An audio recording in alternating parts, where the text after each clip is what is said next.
Hello everyone, আমার বাংলার ক্লাসে আমি তোমাদের আজকে সবাইকে স্বাগত জানাই। কেমন আছো সবাই? ভালো আছো তো?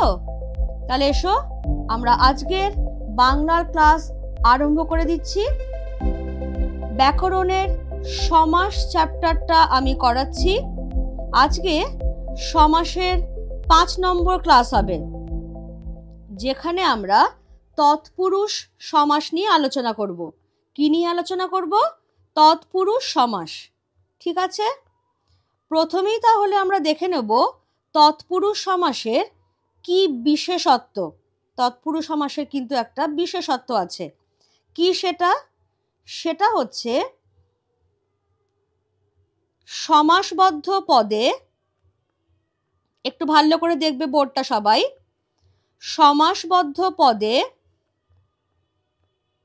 পূর্বপদের কারক চিহ্ন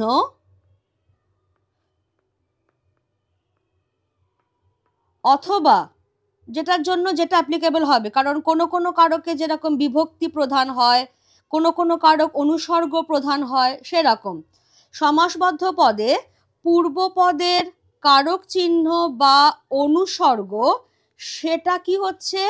লোপ পায় এবং পরপদের অর্থ প্রাধান্য পায়। পরপদের অর্থ প্রাধান্য তিনটে সমাসে হয়ে থাকে। একটা হচ্ছে দ্বিগু, আরেকটা কর্মধারায়, আর একটা হলো তৎপুরুষ সমাস। এইটা হচ্ছে তৎপুরুষ সমাসের মূল বৈশিষ্ট্য। এবার আমরা চট করে একটু তৎপুরুষ সমাসের ট্রিটা দেখে নেব, যে তৎপুরুষ সমাসকে মোটামুটি কটা ভাগে ভাগ করা যায়। কেমন? তাহলে এখানে আমার হেডিং হয়ে যাচ্ছে তৎপুরুষ সমাস।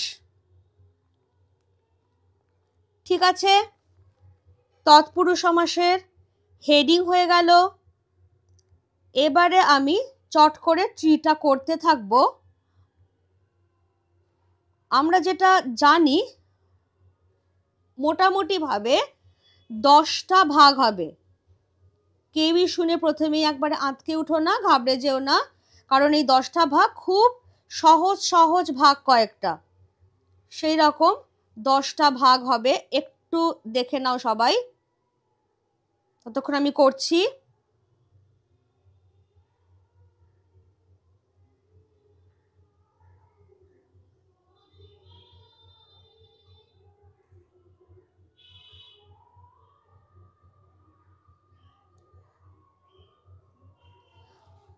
অ্যাসিমেট্রিক্যাল 10টা ভাগ আসবে।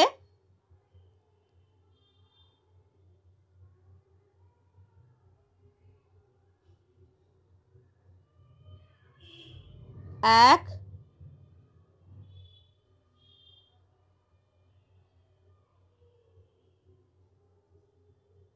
দুই,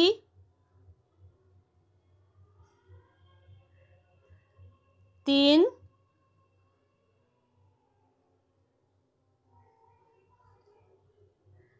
চার, পাঁচ,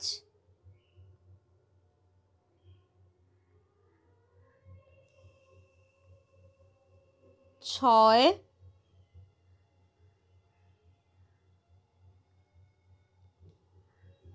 সাত,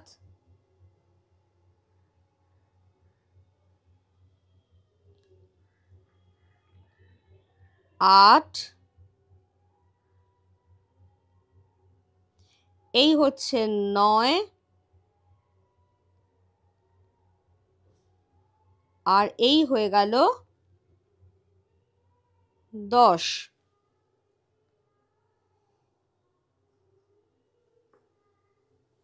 বেশ, এবারে তাহলে আমরা চট করে দেখে নেব যে কি কি নাম এদের। প্রথমটা হচ্ছে, এক সেকেন্ড দাঁড়াও, প্রথমটা হচ্ছে কর্ম তৎপুরুষ,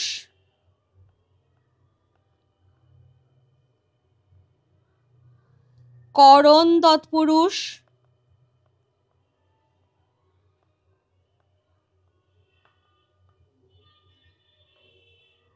নিমিত্ত তৎপুরুষ,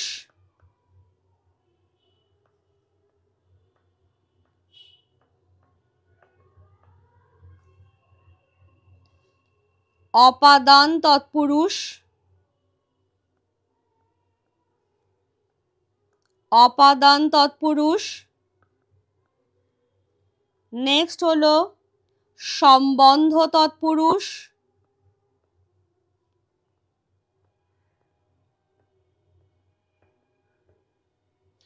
তারপরে যেটা আসছে অধিকরণ তৎপুরুষ,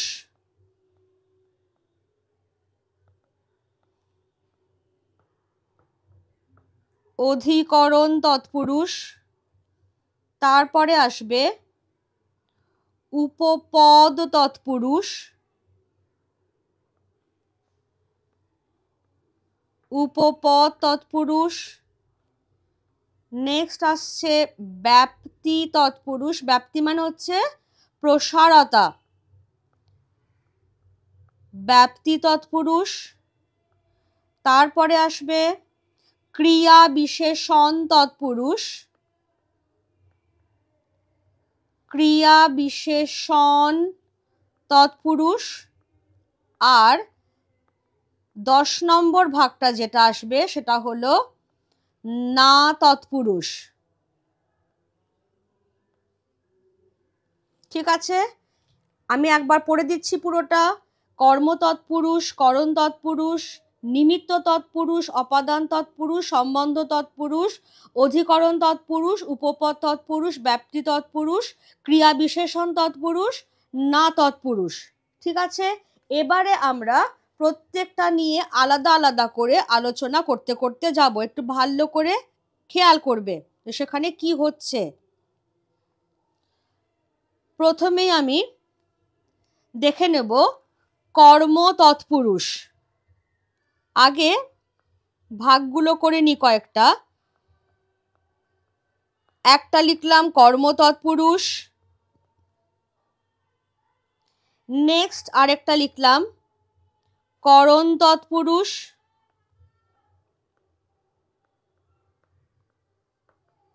নেক্সট লিখছি তাহলে করণ তৎপুরুষ, নেক্সট আমি লিখলাম নিমিত্ত তৎপুরুষ। আগে এই তিনটে নিয়ে একটু আলোচনা করে নিই, তারপরে আবার বাকিগুলোতে আসব। নিমিত্ত তৎপুরুষ,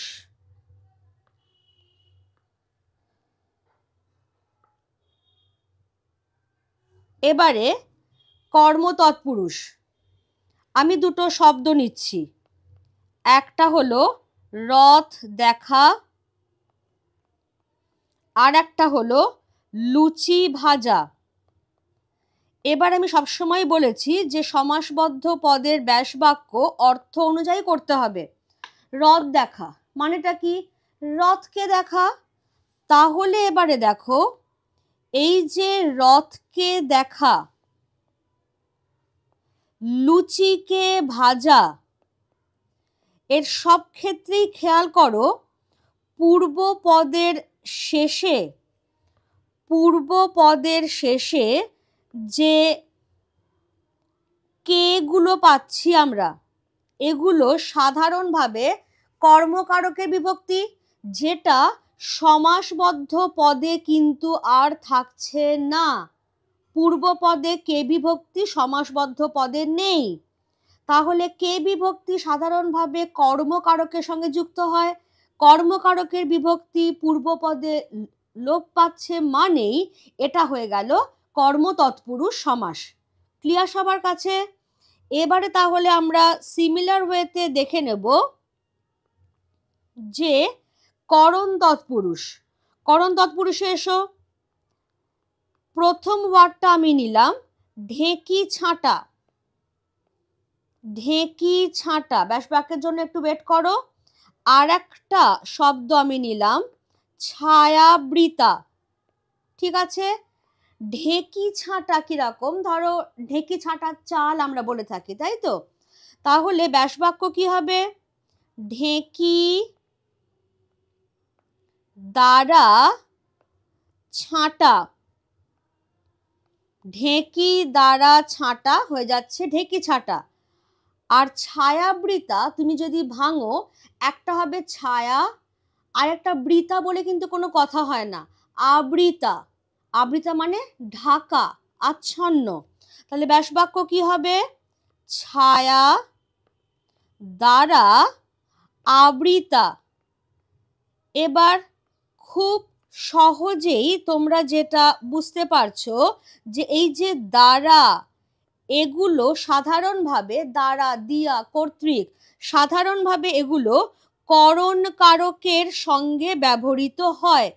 তাহলে সেই করণ কারকের অনুসর্গ সমাসবদ্ধ পদে কিন্তু নেই, লোপ পেয়ে গেছে। তাহলে এটাকেই আমরা বলবো করণ তৎপুরুষ সমাস। আমি আরো একবার খেয়াল করে দিচ্ছি, যে সমাসে কি হয়, পূর্বপদের কারকের চিহ্ন কে, এ, তে এগুলো বা অনুসর্গ যেমন দ্বারা, দিয়া, হইতে সমাসবদ্ধ পদে লোপ পাবে, সেগুলোকেই আমরা বলবো তৎপুরুষ সমাস। তাহলে কর্ম তৎপুরুষ হয়ে গেল, করণ তৎপুরুষ হয়ে গেল। এবারে তাহলে আমরা চলে যাব নিমিত্ত তৎপুরুষ সমাসে। ঠিক আছে? নিমিত্ত তৎপুরুষ সমাসে আমরা কি দেখছি, কয়েকটা এক্সাম্পল নেব। একটা হচ্ছে রান্নাঘর, একটা হলো তীর্থযাত্রা,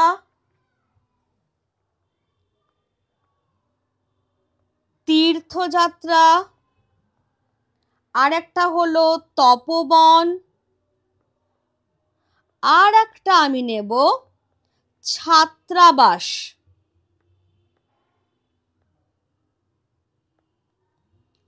ছাত্রাবাস।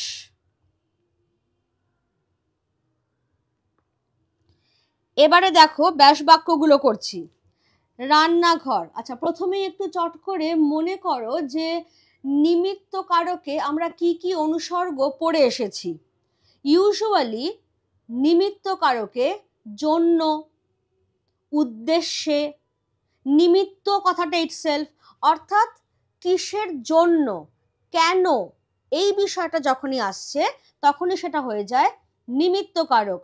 তাহলে সেই অনুসর্গগুলোই আমরা এখানে ব্যবহার করব। রান্নাঘর, ঘরটা কিসের জন্য, রান্নার জন্য ঘর, রান্নাঘর। তীর্থযাত্রা, সবসময় যে আমরা জন্যই ব্যবহার করব তা নাও হতে পারে, একটু ভ্যারিয়েশনের জন্য আমরা করলাম। তীর্থের উদ্দেশ্যে, তীর্থের উদ্দেশ্যে যাত্রা, এটা একটা হলো।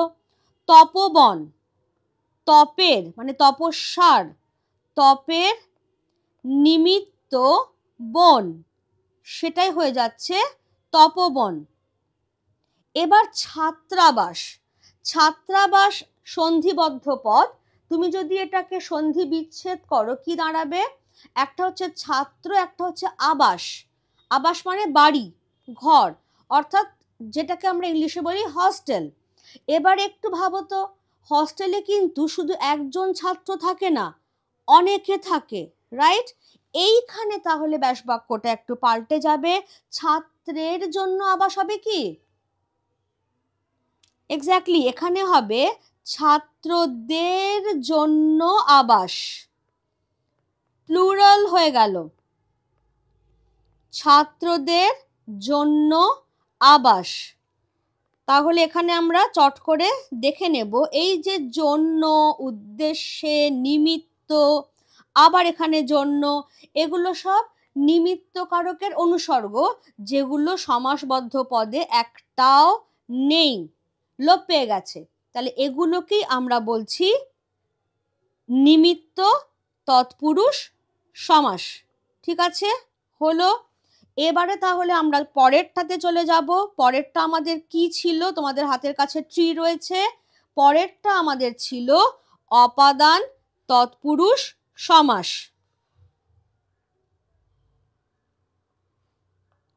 আবারও আমি পরপর কয়েকটা নাম একটু করে নিচ্ছি, তাহলে পরপর এক্সাম্পল সেট করে বোঝাতে আমার সুবিধে হবে। অপাদান তৎপুরুষ। অপাদান তৎপুরুষের পরে ছিল সম্বন্ধ তৎপুরুষ। সম্বন্ধ বানানটা একটু খেয়াল করতে বলবো সবাইকেই। সম্বন্ধ তৎপুরুষ, ঠিক আছে। তারপরে আমরা যাব অধিকরণ তৎপুরুষ। অধিকরণ তৎপুরুষ হলো। এবারে আমরা এক্সাম্পলে যাচ্ছি। এক্সাম্পলে আমরা কিরকম যাচ্ছি দেখে নাও।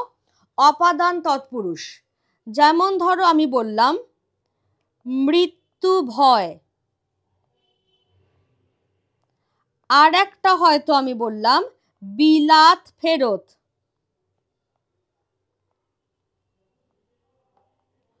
অপাদান কারকের সাধারণত অনুসর্গ ব্যবহৃত হয়। অপাদান কারক কিন্তু অনুসর্গ প্রধান কারক, কেমন? তাহলে অপাদান কারকে কি কি অনুসর্গ আসে? হইতে বা থেকে। যেমন এখানে হচ্ছে মৃত্যু ভয়, মৃত্যু হইতে ভয়, মৃত্যু হইতে ভয়, এটা হয়ে গেল তোমার মৃত্যু ভয়ের ব্যাস বাক্য। বিলাত ফেরত একই রকম ভাবে, বিলাত হইতে ফেরত। এবারে একটা কথা বলে রাখি, যদি তোমাকে দেয় বিলেত ফেরত, খেয়াল করো বিলাত কথাটা কিন্তু সাধু কথা আর বিলেত কথাটা চলিত কথা। তাহলে যখন বিলাত ফেরত থাকছে তুমি তখন হইতে ব্যবহার করছো, আর যখন বিলেত থাকছে তখন তুমি থেকে কথাটা ব্যবহার করছো। ভীষণ সিম্পল এগুলো, কেমন? এবারে কোথায় কি লুপ্ত হচ্ছে সেগুলো আমি একসঙ্গে আনছি। নেক্সট তাহলে চলে আসবে সম্বন্ধ তৎপুরুষ। সম্বন্ধ তৎপুরুষে আমি তিনটে এক্সাম্পল নেব। একটা হচ্ছে রাজপুত্র,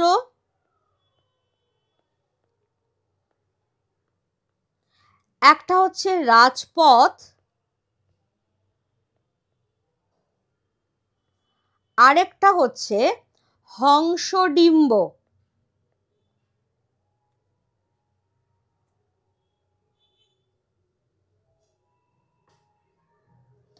হংসডিম্ব। এবারে খেয়াল করো রাজপুত্র, রাজার ছেলেকেই বলা হবে রাজপুত্র। তাহলে খুব সিম্পল ব্যাসবাক্য, রাজার পুত্র। কিন্তু রাজপথ মানে কি রাজার পথ, যে রাজা যে পথ দিয়ে যান? একদমই নয়। অনেকগুলো ছোট ছোট পথের মধ্যে যেটা শ্রেষ্ঠ স্থানীয় সেটাকেই বলা হবে রাজপথ। তার মানে ব্যাসবাক্যটা এবার ঘুরিয়ে দাও, পথের রাজা। পথের রাজাকে বলা হবে রাজপথ, অর্থাৎ যেগুলো মেন রোড, হাইওয়ে, সেগুলো হচ্ছে রাজপথ। এবার একই রকম ভাবে তোমাকে যদি বলে যে রাজমিস্ত্রি, তখন কিন্তু ছোটখাটো মিস্ত্রিদের মধ্যে যে বড়, যে শ্রেষ্ঠ, তাকেই বলা হবে রাজমিস্ত্রি। তাহলে সেখানে ব্যাসবাক্যটা ঘুরে তো যাবেই, সেই সঙ্গে বহু বচন আসবে, মিস্ত্রিদের রাজা। মিস্ত্রির রাজা কিন্তু হবে না। এবারে এসো হংসডিম্ব। এইখানে একটা মজা আছে। কিরকম মজা? ডিম্ব, শাবক, ছানা, এইগুলো সবই সন্তান বোঝায়। সন্তানে জন্ম দিয়ে থাকেন মায়েরা, অর্থাৎ স্ত্রীলিঙ্গ। তাহলে তুমি যখন ব্যাসবাক্য করছো তখন তুমি স্ত্রীলিঙ্গ ব্যবহার করবে, অর্থাৎ কি না হংসীর ডিম্ব। তখন তুমি যদি লেখো হংসের ডিম্ব তাহলে কিন্তু সেটা হবে না, কারণ সন্তানের জন্ম দিয়ে থাকেন মায়েরা, এইটা খেয়াল রেখো। তো ধরো তোমার কাছে এলো হরিণ শাবক, তুমি ব্যাসবাক্য কি করবে? ব্যাসবাক্য তুমি করবে হরিণীর শাবক। তাহলে ব্যাসবাক্যে স্ত্রীলিঙ্গ সমাসবদ্ধ পদে গিয়ে সেটাই পুংলিঙ্গ হয়ে যাচ্ছে। এইটাকে আমি সেজন্য একটু স্টার চিহ্ন দিয়ে রাখলাম। কেমন? এবারে চলে এসো অধিকরণ তৎপুরুষ। প্রথমেই আমি একটু পুরনো পড়া, তোমরা হয়তো আগে পড়ে এসেছো, কারক ছোটবেলা থেকেই অনেক সময় পড়ানো হয়, তবু আমি একবার জিজ্ঞাসা করে নিচ্ছি, অধিকরণ কারকে সাধারণভাবে বিভক্তি হয় না অনুসর্গ হয়? অবভিয়াসলি বিভক্তি হয়। কি রকম বিভক্তি হয়? এ, তে, এতে, এই ধরনের বিভক্তি হয়। তাহলে এসো আমরা একটুখানি দেখে নিই। দুটো এক্সাম্পল নিলেই আমার মনে হয় বিষয়টা বোঝা যাবে, 2 থেকে 3টে। যেমন ধরো একটা নিলাম গাছ পাকা, আরেকটা নিলাম বিশ্ববিখ্যাত,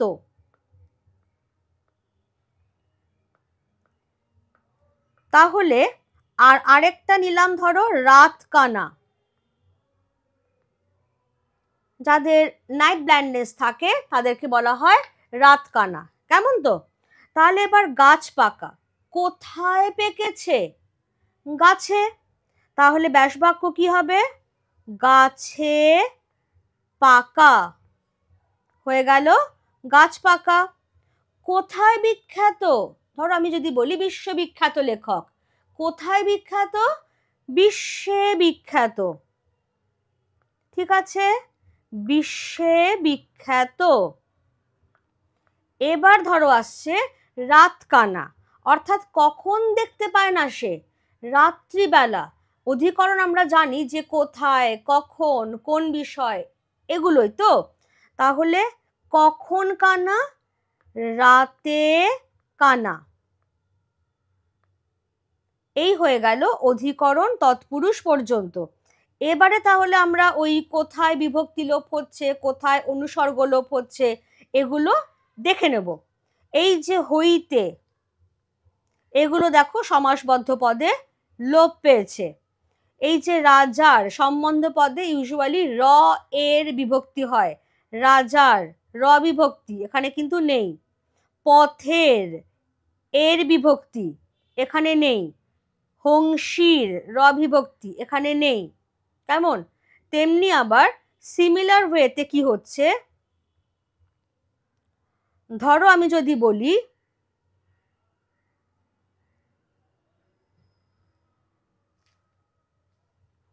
1 মিনিট দাঁড়াও একটু।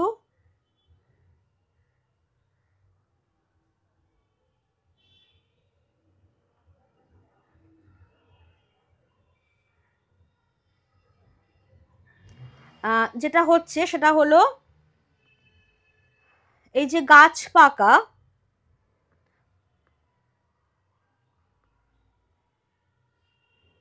এই বিভক্তিটা এখানে নেই, লোপ পেয়ে গেছে।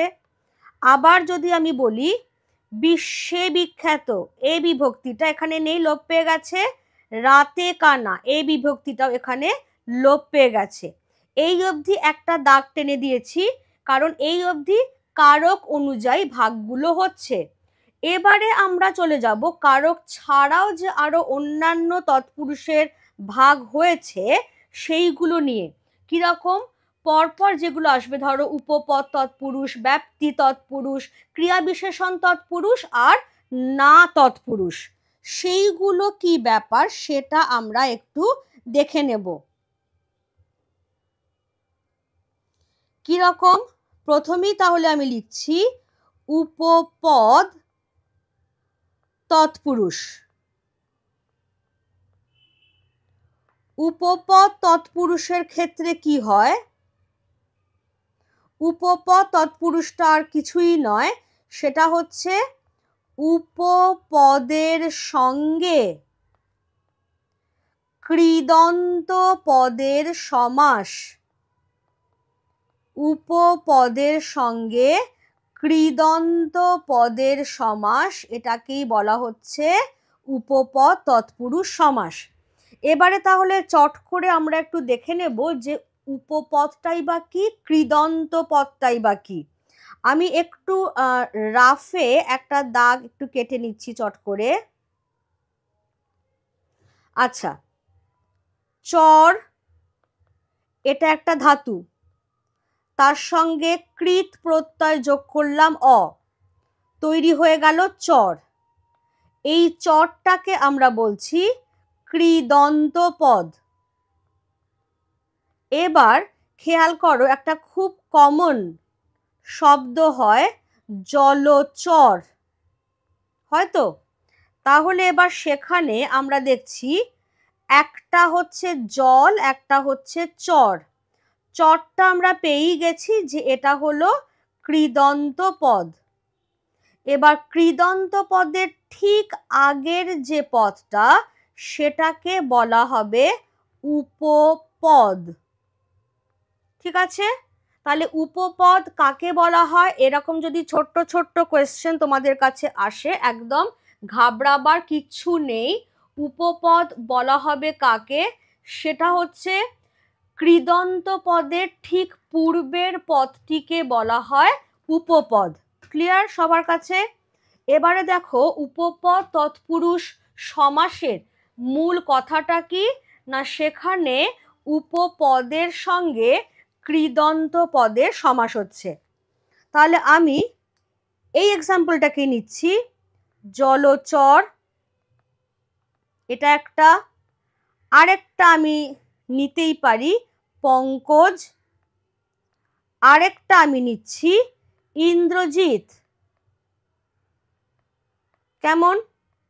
এবার মানে বুঝে ব্যাসবাক্য করব। জলচর প্রাণী আমরা বলে থাকি, তাহলে যে প্রাণী জলে চরে সেটাকে সাজিয়ে লিখছি জলে চরে যে। এই হয়ে গেল জলচর। পঙ্কজ, পদ্ম ফুলকে বলা হয় পঙ্কজ কারণ পদ্ম ফুল পাকে জন্মায়। তাহলে পঙ্ক মানে পাক, পঙ্কে জন্মে যা। যেহেতু প্রচলিত ধারণা অনুযায়ী পদ্ম নন লিভিং থিং, সেজন্য যা কথাটা বসলো। এবার ইন্দ্রজিৎ, ইন্দ্রজিৎ মেঘনাথকে বলা হয় কারণ তিনি ইন্দ্রকে জয় করেছেন। তাহলে ব্যাসবাক্য কি হবে? ইন্দ্রকে জয় করেছেন,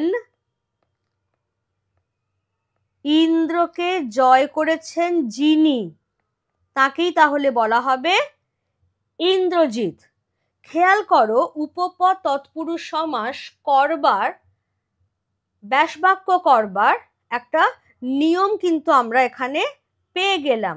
কি? সেখানে ব্যাসবাক্যের শেষে আমরা যে বা যা বা যিনি কথাটা পাবো। এর আগে আমরা সাধারণ কর্মধারায় পড়েছিলাম, যেখানে আমি টিপ হিসেবে বলে দিয়েছিলাম সাধারণ কর্মধারায় সমাসে ব্যাসবাক্যের মাঝখানে যে কথাটা থাকবে, আর উপপদ তৎপুরুষ সমাসের শেষে গিয়ে হয় যে বা যা বা যিনি কথাটা থাকবে। ক্লিয়ার হয়ে গেল? এইটা তাহলে আমাদের উপপদ তৎপুরুষ হয়ে গেল। এবারে তাহলে আমরা যাব ব্যাপ্তি তৎপুরুষ সমাসে। আমি ব্যাপ্তি কথাটার মানে তখনই বোঝাতে বোঝাতে গিয়েছিলাম যেটা, যে ব্যাপ্তি কথাটার মানে হচ্ছে প্রসারতা। ঠিক আছে? ব্যাপ্তি কথাটার মানে হচ্ছে প্রসারতা। কিরকম? আমরা ধরো এখানে যেটা দেখছি সেটা হচ্ছে ব্যাপ্তি তৎপুরুষ। ব্যাপ্তি তৎপুরুষে আমি ছোট্ট করে একটু করে দিই, সেটা হলো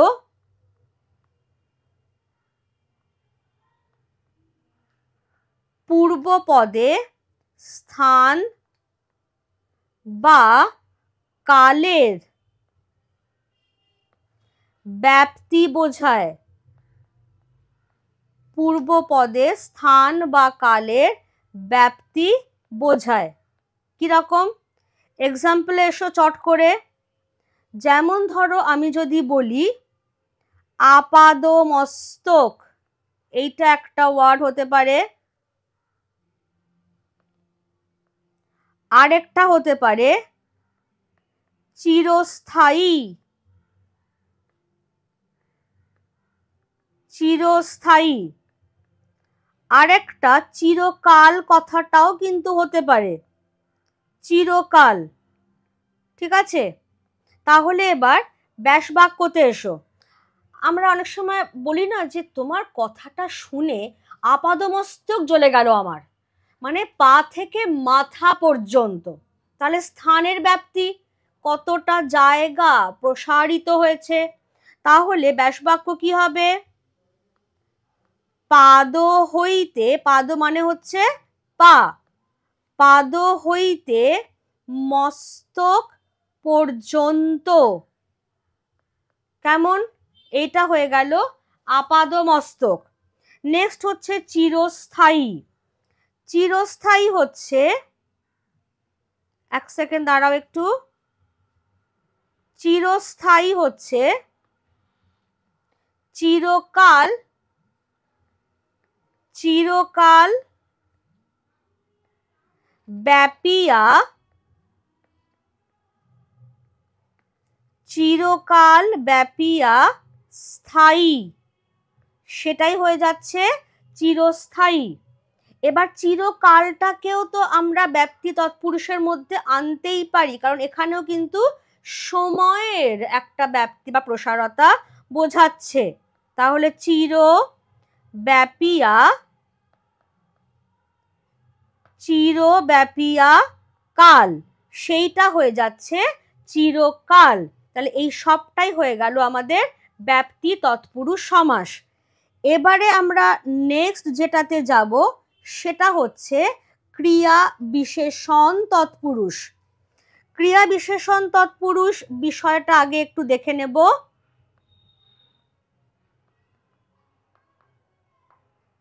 ক্রিয়া বিশেষণ তৎপুরুষ, সেখানে কি হচ্ছে? সেখানে যেটা হচ্ছে পূর্বপদ ক্রিয়া বিশেষণ। ঠিক আছে, পূর্বপদ ক্রিয়া বিশেষণ, এবং এই ক্রিয়া বিশেষণের চিহ্নটাই সমাসবদ্ধ পদে গিয়ে লোপ পেয়ে যাবে। আমি এক্সাম্পলে আসবার আগে পরেরটা একটুখানি হেডিংটা করে রাখি, না তৎপুরুষ সমাস। এটাই তৎপুরুষ সমাসের লাস্ট, না তৎপুরুষ সমাস, যেখানে আমরা দেখব যে পূর্বপদ না বাচক শব্দ। খেয়াল রাখো, পূর্বপদ না বাচক শব্দ। এবার এক্সাম্পলে এসো। ক্রিয়া বিশেষণ তৎপুরুষের ক্ষেত্রে যেমন ধরো আমরা যদি বলি অর্ধন্মিলিত, ওয়ার্ডটা একটু হয়তো শুনতে খটোমটো লাগছে, মানেটা বললেই সহজ হয়ে যাবে।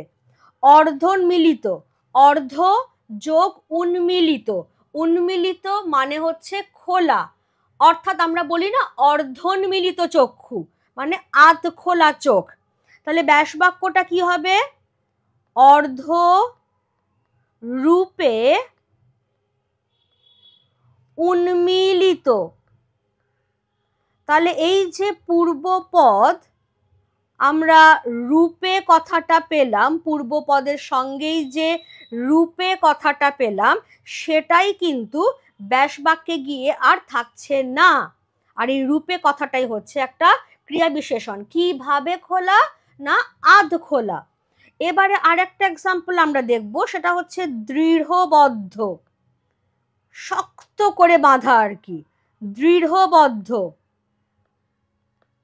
দৃঢ় ভাবে বদ্ধ, শক্ত করে বাঁধা। এই যে ভাবে কথাটা খেয়াল করো, এটা একটা ক্রিয়া বিশেষণ যেটা সমাসবদ্ধ পদে নেই। এবারে এসো না তৎপুরুষে। না তৎপুরুষে আমি বলেই দিয়েছি পূর্বপদ না বাচক শব্দ। কিরকম?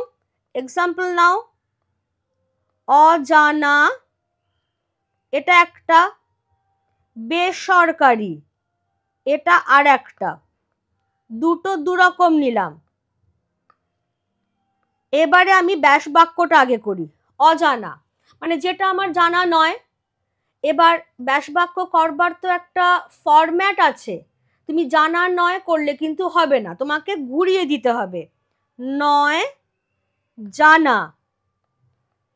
এবার বেসরকারি একই রকম ভাবে হবে, নয় সরকারি। ঠিক আছে, এবারে তাহলে আমরা চট করে একটু দেখে নেব যে এই যে অ কথাটা, পূর্বপদ, এই যে অ, এটাই হয়ে যাচ্ছে তোমার নাবাচক শব্দ।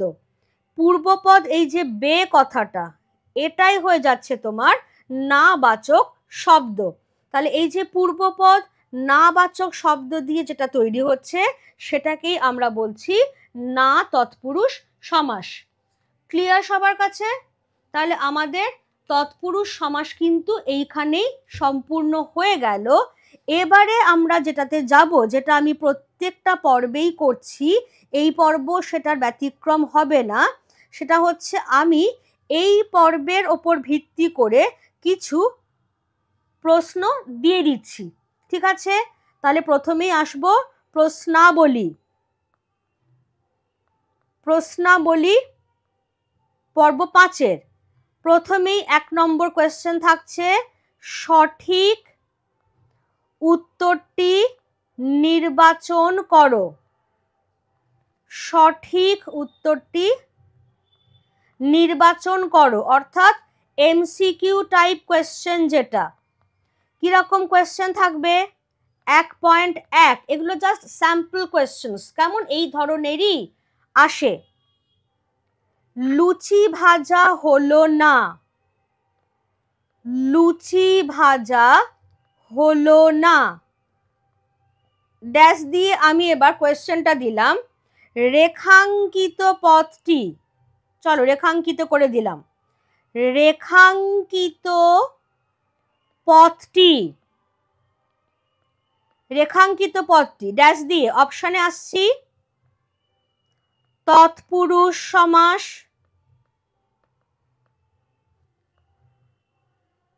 তৎপুরুষ সমাস, নেক্সট হচ্ছে বহুব্রীহি সমাস, বহুব্রীহি সমাস, তারপরে আসবে দ্বিগু সমাস,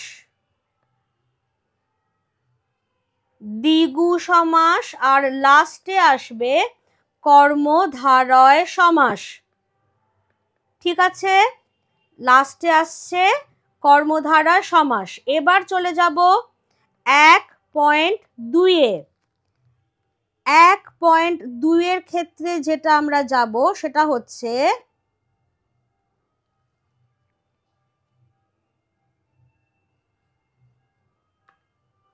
এক 1.2-এর কোয়েশ্চেনটা কি, নয় চেনা। নয় চেনা ব্যাসবাক্যটির, ব্যাসবাক্যটির সমাসবদ্ধ রূপ হলো, ব্যাসবাক্যটির সমাসবদ্ধ রূপ হলো কি, সেটা অপশনে যাচ্ছি, না জানা, এটা একটা হতে পারে। একটা মিনিট দাঁড়াও,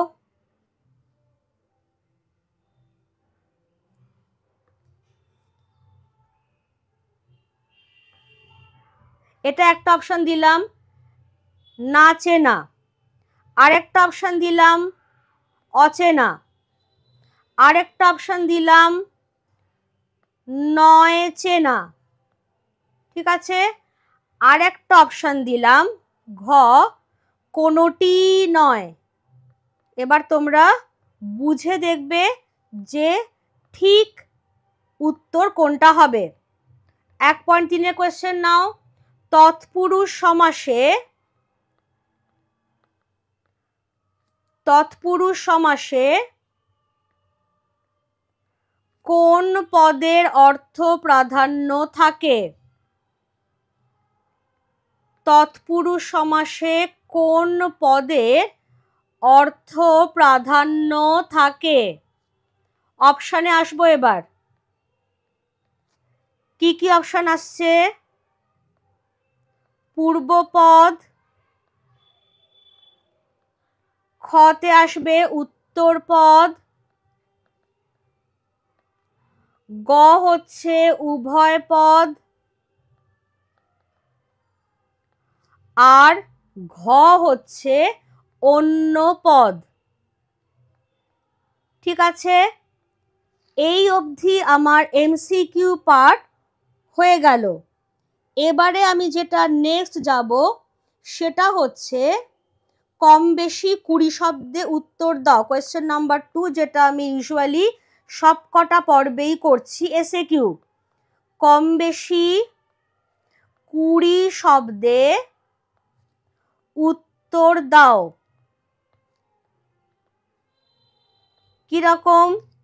2-1, উপপদ তৎপুরুষ সমাসবদ্ধ পদ নিয়ে, ভালো করে খেয়াল করো, উপপদ তৎপুরুষ সমাসবদ্ধ পদ নিয়ে একটি বাক্য লেখো। তার মানে তুমি এমন একটা বাক্য লিখবে যেখানে এমন একটা পদ থাকবে যেটা উপপদ তৎপুরুষ সমাস। ঠিক আছে, এবার 2.2, আপাদমস্তক, এটা আজকেই আমি ক্লাসে করিয়েছি। আপাদমস্তক কি জাতীয় সমাস? আপাদমস্তক কি জাতীয় সমাস তা ব্যাসবাক্য উল্লেখ করে লেখো। তা ব্যাসবাক্য উল্লেখ করে লেখো। ঠিক আছে, এবারে এসো 2-3। 2-3 হচ্ছে স্কুল পালানো। স্কুল পালানো, ব্যাসবাক্য সহ সমাস নির্ণয় করো। ব্যাসবাক্য সহ সমাস নির্ণয় করো। ঠিক আছে, এই অবধি হচ্ছে আজকের পর্বে যা আমি পড়িয়েছি তার ওপরে বেস করে আমি কিছু প্রশ্ন দিলাম। এবার যেটা আমি করব সেটা হচ্ছে পর্ব 4-এ আমি যে কোয়েশ্চেন দিয়েছিলাম সেই কোয়েশ্চেনগুলোর উত্তর একটু আমি ডিসকাস করে নেব। তাহলে এখানে হেডিং হয়ে যাচ্ছে উত্তরাবলী। উত্তরাবলী কিসের? পর্ব 4-এর। পর্ব 4-এর উত্তরাবলী। এমসিকিউ কি ছিল? এমসিকিউ পর্ব 4-এ যেটা ছিল সেটা হচ্ছে পূর্বপদ ও পরপদের মধ্যে অভেদ কল্পনা করা হয় কোন সমাসে? অপশন ছিল উপমান কর্মধারয়, উপমিত কর্মধারয়, সাধারণ কর্মধারয়, রূপক কর্মধারয়। তাহলে 1.1 ঘ উত্তর আসবে রূপক কর্মধারয় সমাস। উত্তর কি আসছে? রূপক কর্মধারয়, যেটা দেওয়া হয়েছে। এবার 1.2 বলা হচ্ছে দাদামশাই কি জাতীয় সমাসের দৃষ্টান্ত? কর্মধারয়, দ্বন্দ্ব, বহুব্রীহি, তৎপুরুষ। দাদামশাইয়ের ব্যাসবাক্য যিনি দাদা তিনি মশাই, তাহলে কর্মধারয়। অপশন ক হয়ে গেল কর্মধারয়। খেয়াল করো, ধারয়। এবার 1.3, 1.3-এর এমসিকিউ ছিল যে সমাসে পূর্বপদ বিশেষণ এবং পরপদ অর্থ প্রধান সেটি। অপশন ছিল অব্যয়ীভাব, বহুব্রীহি, কর্মধারয়, নিত্য। এখানেও অপশন গ কর্মধারয়। এই তাহলে হয়ে গেল আমার এমসিকিউ এর উত্তর। এবারে যেটা আসবে সেটা হচ্ছে এসএ কিউ দিয়েছিলাম। এসএ কিউতে কি দিয়েছিলাম? উপমাবাচক কর্মধারায় সমাস বলতে কোনগুলিকে বোঝানো হয়? তাহলে 2.1 উপমাবাচক কর্মধারায় সমাস বলতে উপমাবাচক কর্মধারায় সমাস বলতে চট করে ভাবো কি করেছো? 3টে সমাস আসবে তো। একটা হচ্ছে উপমান কর্মধারায়, আরেকটা হচ্ছে উপমিত কর্মধারায়, আর একটা হলো রূপক কর্মধারায় সমাসকে বোঝানো হয়। রূপক কর্মধারায় সমাসকে বোঝানো হয়। এগুলো কিন্তু আমরা পর্ব 4-এ করে এসেছি। এবারে এসো 2.2-এ কোয়েশ্চেন কি ছিল? তার চরণ পদ্মে প্রণাম নিবেদন করলাম। চরণ পদ্মেটা মার্ক করে দিয়েছে, দিয়ে বলেছে ব্যাসবাক্য সহ সমাস। খেয়াল করো, দুটো জিনিস দেখবো, চরণ পদ্ম নয় কিন্তু চরণ পদ্মে একটা বিভক্তি যোগ হয়ে আছে। তাহলে চরণ পদ্মে লিখলাম, সমান সমান চিহ্ন দিলাম, আগে মূল শব্দটাকে ধরে ব্যাসবাক্য, মূল শব্দটা চরণ পদ্ম। তাহলে চরণ পদ্মের ন্যায়, ন্যায় কি? সাধারণ ধর্মটা নেই, যেখানে সাধারণ ধর্ম থাকে না সেটাই হয়ে যাচ্ছে উপমিত কর্মধারয় সমাস। তাহলে উপমিত কর্মধারয় সমাস, ঠিক আছে। এবারে তাহলে এসো 2-3 তুষার শয্যা পদটির ব্যাসবাক্য সহ সমাস নির্ণয় করো। সমাসবদ্ধ পদ আমি অলরেডি লিখতে আরম্ভ করে দিয়েছি। তুষার শয্যা, এমন একটা শয্যা যেটা তুষারের তৈরি, বরফ দিয়ে বানানো। তাহলে তুষার নির্মিত শয্যা। খেয়াল করো, ব্যাসবাক্যের ব্যাখ্যামূলক মধ্যপদ লোপ পেয়ে যাচ্ছে, তাহলে অবভিয়াসলি এটা হয়ে যাবে মধ্যপদ লোপী কর্মধারয় সমাস। ক্লিয়ার? ঠিক আছে তো সবার কাছে? মধ্যপদলোপী কর্মধারয় সমাস। এবার আমি চলে যাব পরের কোয়েশ্চেনে। 2.4-এ কি বলা হয়েছে? যিনি রাজা তিনি বাহাদুর। বাক্যটিকে সমাসবদ্ধ করে সমাসের নাম লেখো। সমাসবদ্ধ করে ফেললাম, রাজা বাহাদুর।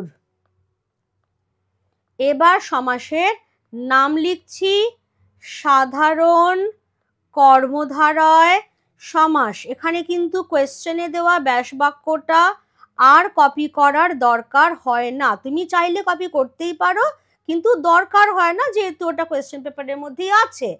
তো সেই জন্য যিনি রাজা তিনি বাহাদুর হয়ে গেল রাজা বাহাদুর সাধারণ কর্মধারয় সমাস। আশা করি সবার আনসার আমার সঙ্গে মিলছে। এবার 2.5 জ্ঞান চক্ষু ব্যাসবাক্য সহ সমাস নির্ণয় করো। জ্ঞান চক্ষু, আমি যদি বলি জ্ঞান চক্ষু খুলে গেল, তাহলে খুলে যায় ইউজুয়ালি চোখ। এখানে তাহলে আমি বলছি জ্ঞানটা খুলে গেল, তাহলে জ্ঞানটাই এখানে চোখ হয়ে গেছে। তার মানে জ্ঞান রূপ চক্ষু, জ্ঞান রূপ চক্ষু খুলে গেছে। তাহলে রূপ অর্থাৎ রূপক কর্মধারয় সমাস, যেখানে উপমান আর উপমিতর মধ্যে অভেদ কল্পনা করা হয়।